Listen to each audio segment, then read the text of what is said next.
Alright, we're back at it. Today I'm gonna be tearing the motor out of this thing, so I'm gonna go over a couple things, to keep in mind. I'm gonna show you which pieces you gotta be sure to get. Whenever you're trying to do a motor swap, you need to be sure to get a few certain elements, so you can have actual running motor when you put it in whatever you're putting it in. So throughout the video I'm gonna go into the engine bay and give you close-ups of some of these important stuff to get and difficult things to keep in mind. But otherwise, it's just going to be me tearing stuff out in the background between those parts. First thing I'm doing right here, I'm just taking out the battery. Be sure everyone, you should remove the battery first, because a lot of wires in these new cars. You don't want to be shorting something, burning something, catching a car on fire before you actually get the motor out. That won't be good. So, motor comes out first. There's going to be a lot of electrical connectors to get at. One of the nice things is don't be so worried about the wires, because even though there's a lot, they all have connectors which pretty much only go one place. So don't let that concern you very much when you're doing this. Alright, so there's the motor. We want to get at the brain box by following all these giant ass connectors. We can see converge right around here. Let's see if I can get that in my hand. Yep, that's the ECU right there. Gonna definitely need that. Power steering I'll get rid of, but first thing before we pull this, we're gonna need to get the radiator out of the way. So drain the fluids. AC is going to have to come unhooked, but supposed to vent that off with the machine, which of course I'm going to do. Just won't see it. And need to get the tranny too, so take out the center console to get the shifter out of the way. Alright, so if you got an automatic transmission, you don't necessarily need to take the center console out and get the shifter out. It's only if you want to reuse that shifter, which may or may not work. They're usually kind of hard design to deal with in a lot of cases. But the TCM for this car was not that other box. It didn't look like it looks like it was under the seat in the passenger compartment. So the back seat flipped up. There was some computer there too, which I'll be grabbing at. Yeah, make sure you got those guys stored away. One thing to keep in mind is with I think only the very early motors you can actually do like a physical hot wire to remove anti-theft. But pretty much every other motor you have to have a tuner or buy the tuning software and have something called VATS disabled. That's the vehicle anti-theft. And if you don't, when you try to start your motor for the first time, it'll cut on and then basically immediately cut off, and that's how you know VATS is still on. So keep that in mind. Yeah, right now, otherwise I'm just trying to drain the fluid, get the coolant out, because radiator is one of the things you gotta get out of the way, because it blocks a lot of stuff in the front of the engine. But yeah, keep that in mind. Get your electronics, get them programmed, be happy, don't worry about it. You want to see proper maintenance? Look at that bad boy. This is a grimy ass finger. This thing is all full of shit. Straight up, that looks like a goddamn half a dead bird in there. Seriously, that is a dead bird. Look, it's a bird wing. What the fuck? Yeah, she's toast.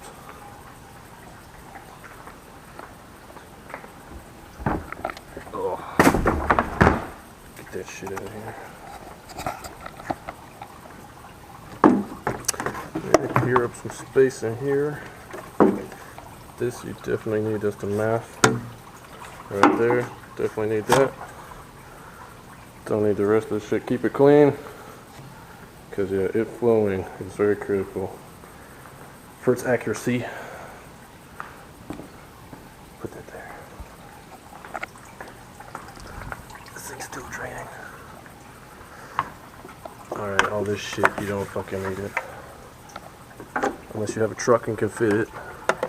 It's got some science in there. Reduce intake noise. make more power in some cases.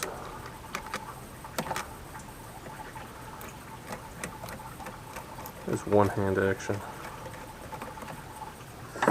Might say I've been practicing. There we go.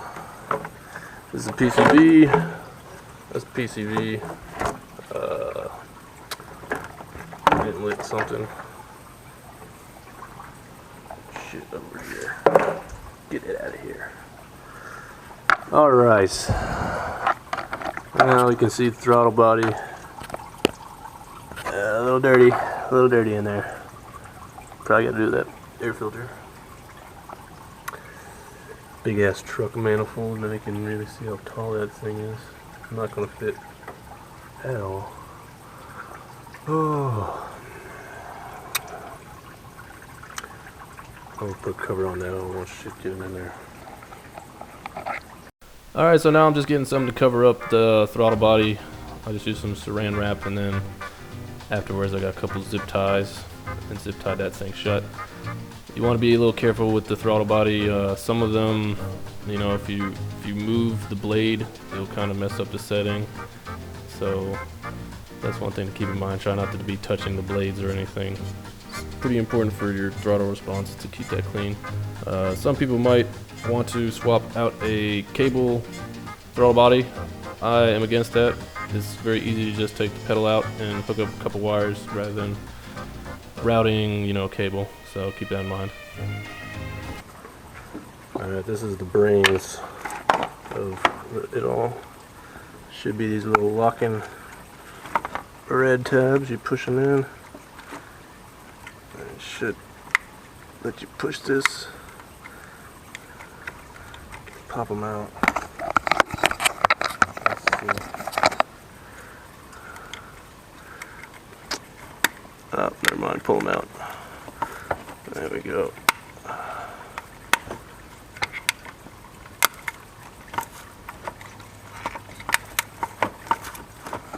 Oh, we got some spiders.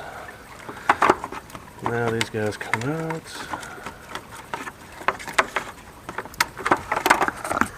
Let's check if these are color-coded black, gray. This one's blue, yes, plugs match. The computer brains. Going to need this is very important. Oil pan.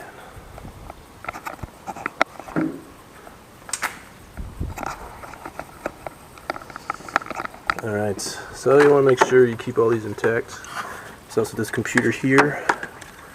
I'm not sure what it is, probably the body control module. Pop it out. Ugh. If I can. God, this is strong as plastic. Oh, okay, it's broken. There we go. I don't know what this is. Probably body control module. Potentially needed. Maybe even TCM.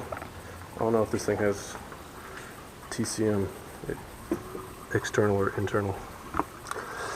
Alright, we're going to want to get the shroud off so we can have this fan clear, so that we can pull this engine out. You unplug all these. Do not damage the harness. There should be a bunch of these little quick locks. Where are you?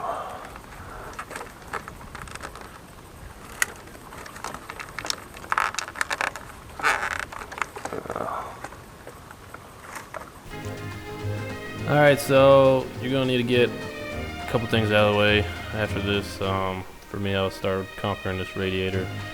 There's a lot of things in the way in this vehicle. There was this grill, and then after the grill there was a plastic thingy behind the grill, and to get to that you had to get the headlights out. So basically by the end of this car has the front off of it. And then there's this cross member finally that you have to pull off the top. And once you get that out, you can unbolt the condenser from the radiator, and then you can unhook the tranny cooler lines if you have any going into the radiator. Those are held on by C-clips, which you can pop off with little something pointy, you know. Stick it on the top of the clip, pop it out, and then you pull the lines right out. If they don't come out easy, then you're doing something wrong. Don't try to force anything. But yeah, there's a lot of work involved. And even though you might not be able to reuse the radiator, it's a good idea to keep the hoses. In my case, there's these steam vents that on the top of the heads, and there's a nice hose with a little junction into the water pump to plug those steam vents into. And also, a lot of times, you know, radiators you can find with a similar output, so it's good to just keep those same hoses and chop them to length. Maybe put a little adapter fitting to change into whatever radiator bend you need for your new motor. But yeah, keep those parts. They're definitely good to have. And another thing to keep in mind is if you're going to be able to use stock fan, most people convert to electric fans. In a lot of cases, there's certain vehicles which are good for electric fans. I think Ford Taurus, I think, is one I hear a lot. So depending on what car you have, certain ones might be better. But you might be able to reuse this clutch fan. This one was kind of interesting. It looked like basically an electric fan, but it used the motor to power it and had like a controller to cut the fan on and off. I'm gonna see if it works. You know, save money, always good. So if it works, it works. If it doesn't, just get a electric fan with some eBay radiator. Alright, it's mostly apart. Got the radiator out, got the tranny lines unhooked at the front, got all the bullshit around here out. This side's gonna be difficult to get in, to get the motor mount out. This side not so much. I need to get the tranny unbolted now. Get something to catch all the oil that will leak out when I pull out the drive shaft. And then I can hook the hoist to this thing. Look at this fucking fan though. Look at this thing. It's got a damn computer controller on the fan. But it's clutch driven off the crank. I've never seen that shit before. Water.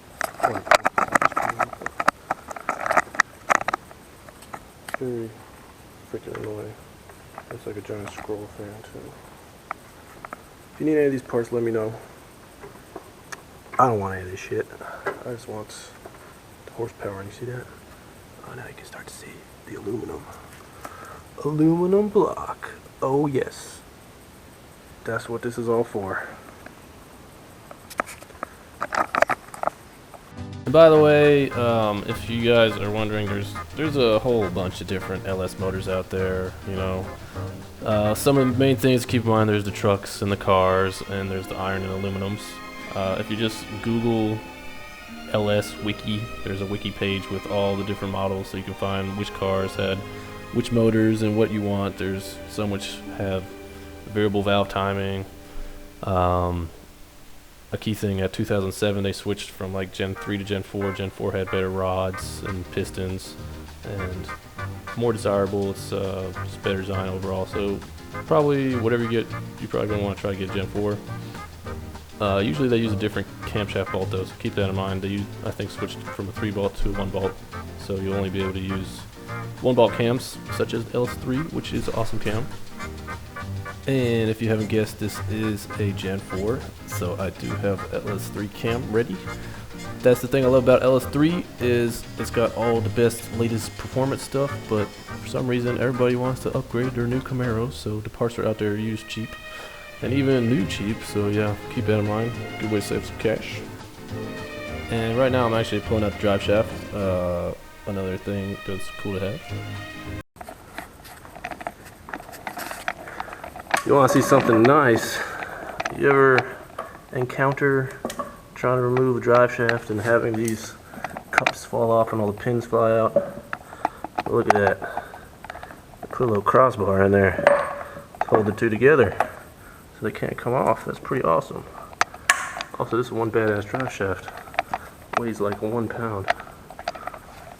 Gonna keep that, just get it shortened. Probably have to have a conversion U-joint. Don't know. Or just conversion yoke coming out differential to fit this size. Tranny luckily did not leak fluid everywhere. Put a little bag on it. You can see. Yeah, right up there.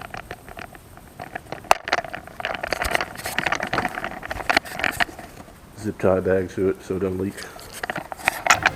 Alright, so while we're talking about the differences between these motors, something to keep in mind is the manifold types. So you got the truck, which are normally tall, big, and you got the cars, which are short.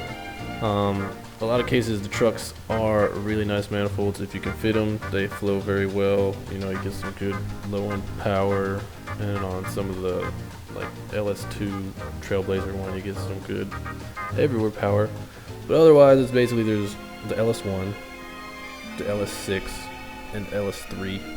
So LS1, LS6 fit cathedral head ports, which anything that is under 6 liters should be cathedral head. And then the newer 6 liters and up used square port, except for LS2. So yeah, the LS1 is kind of the crappiest manifold out there. The truck kind of rapes it. The LS2 is only slightly better than LS1, and then the LS6 manifold is the desired one, but people asking like gold prices for these things, so really if you find one for cheap, grab it.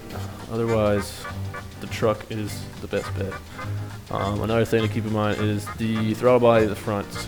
Some of these older LS1, LS6 styles have 3-bolt throttle bodies, while this Gen 4 one has a 4-bolt throttle body. So it bolts right onto a LS3, but it has cathedral heads instead of square port heads, so it cannot use an LS3 manifold. So you might have to buy an adapter plate or use a different throttle body. And also, putting it on the truck, sometimes there's clearances with the throttle body hitting the water pump, so you might have to do some water pump swap or some sort of spacer or clearance thing, but keep that in mind. In my opinion, it's best if you can get some like 6.0, so you can use LS3 manifold and it swaps right over, and there's no clearance problems, and it's awesome, it flows well, and it's not too overpriced, so keep a lookout for those kind of motors. Alright, so what I'm doing is trying to figure out the best place to jack the motor up from. Not really much to get on the back to jack it from. The front can hook into all these things. So I'm going to take the main intake manifold off and bolt into the valley cover. Yes, so unhook the injectors. These are custom little fittings. What you do is you pull out the screen tab like that, and then once you pull it out, you can press in on this button and they'll slide right off. So yeah, see, it locks in.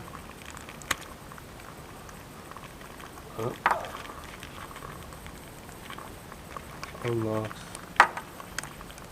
Hard to do with one hand. So you get the point, see, it's unlocked, and that's locked. And that lets you just press on this little gray button.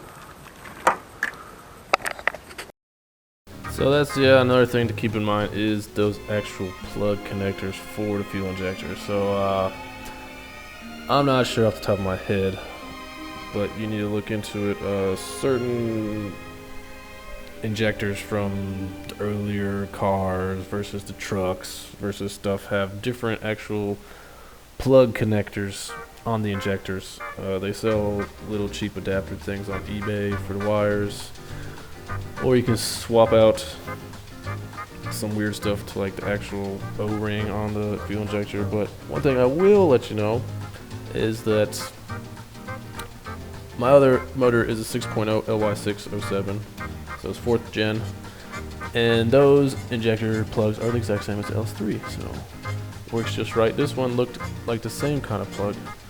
It's also a 4th gen, and it looks like it is the same type of plug as the LS3. So it probably is a safe assumption that most 4th gen motors use this style plug, and the 3rd gens probably use a different style. But yeah, keep that in mind. Be sure you do your research if you're swapping manifolds and injectors, that you get the right plugs or the right wires to make them work. Big pain, yeah, I know, but yeah, you gotta do your homework, otherwise you're gonna end up wasting some money. But yeah, one thing I strongly do not recommend is going carbureted. That is foolish. No reason to do that. You're gonna lose power, you're gonna lose fuel mileage. You already got all the expensive fuel injection stuff on here, except for the fuel pump, which if you're doing this, you can go into the gas tank, you can rip out that whole fuel pump sending unit, use it on your car, Yeah, real easy, real good. You can put it in any fuel tank because you don't have to worry about baffling, because that's the design of these little units. You just gotta worry about securing the actual top of that whole unit you pull out to your fuel tank, which might be some welding or an adapter. Alright, now that that's out of the way, look at what accumulates over 80-something thousand miles. We got random fluff, acorns, leaves. What I'm going to do is hook into bolt here, bolt there, bolt there, bolt there. It's my hoist. But yeah, you have to get this gas line off. It had a little clip on the side that was very stiff. Knocked it out. Alright, so as you see, there's like a weird little fitting that clips onto the fuel rail for these manifolds. If you look it up, there's a little quick connect adapter they sell, which goes from a clip-on and at one end, and then on the other end it has a standard AN fitting, so you can screw in any type of AN line that you could find or buy, which is what I did on my other one. Depending on what power you have, you're going to want to run a certain thickness of fuel line. I think I ran 1/2 inch because it's supposed to support up to like 900 or 1,000 horsepower. And I wanted to turbo it, but otherwise your stock fuel line might be fine. But yeah, probably gonna have to get an adapter, so look into that. Make sure you get the right size. They're all hooked up. 2 bolts in the front and 2 bolts in the back. By the way, these type of load levelers really suck. Do not get one. I got it at Harbor Freight. What happens is when you put load on it, this bar right here, it starts to bow. And so when you try to adjust the level, it's basically rubbing against this yellow piece, and it's nearly impossible to crank it. So it's a big pain in the ass. Now that I got these bolted up, I have the jack taking weight of the engine on itself, so I can unbolt the motor mounts underneath. And there hopefully shouldn't be anything holding it in except line to the AC compressor and line to the power steering pump, which I'll undo when it's higher in the air. But yeah, let's get to taking this thing out. Be careful if you have an aluminum block, because I just try to pull the engine off and it ripped these bolts out. You see, it only had a few threads, like 3 threads in there. So I took those bolts out, put some longer bolts in, because all the extra height from the hoist, you're losing like another 3/4 threads. So I put some longer bolts I had laying around in there, so it has a lot more strength. Didn't have a problem with this on the iron block, but this is aluminum, so as you can imagine, it's weaker. So be careful about that. Make sure you have plenty of thread biting in on your mount bolts when you're lifting this thing out.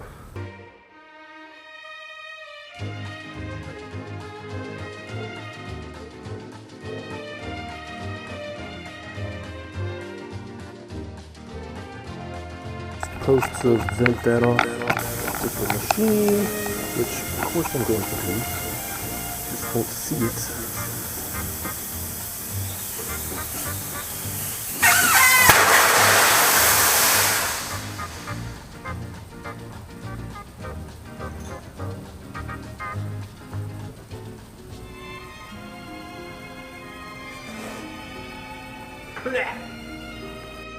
And that's why you want to follow the proper procedure for getting rid of refrigerant in the AC lines, which, you know, depending on how lucky you are, may not or may not have that happen to you.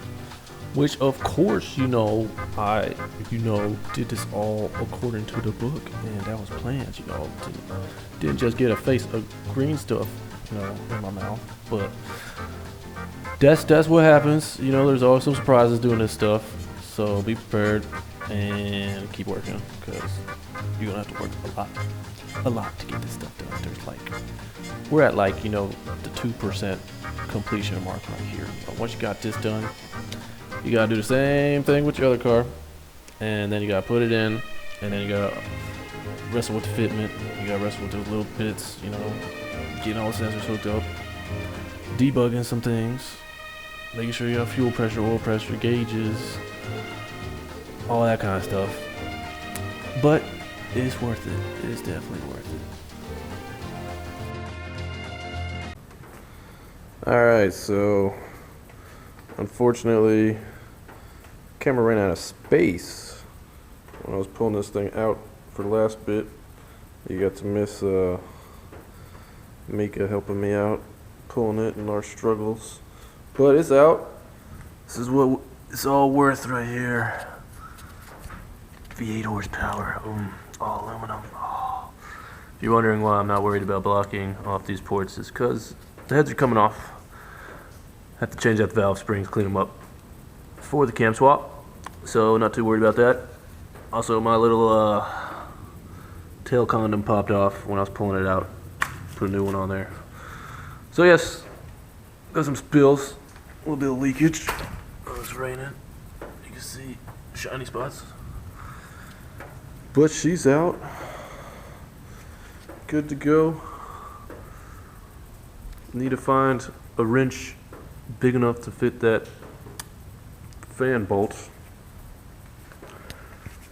And whenever you see those giant 2.5 foot wrenches and wonder what they're used for, yeah, that's what they're used for. And I got some green slime from the AC exploding. But yeah, there she is. Ready to be souped up.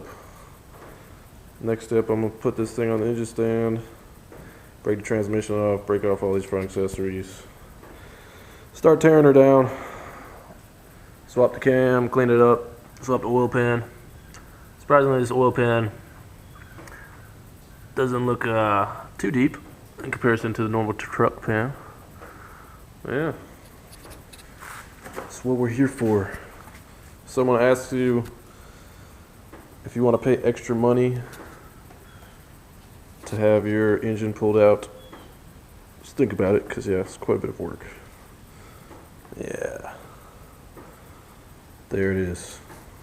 Alright, so hopefully that was helpful to some of you guys out there trying to pull a motor and what you need. So quick summary, you need a motor, of course.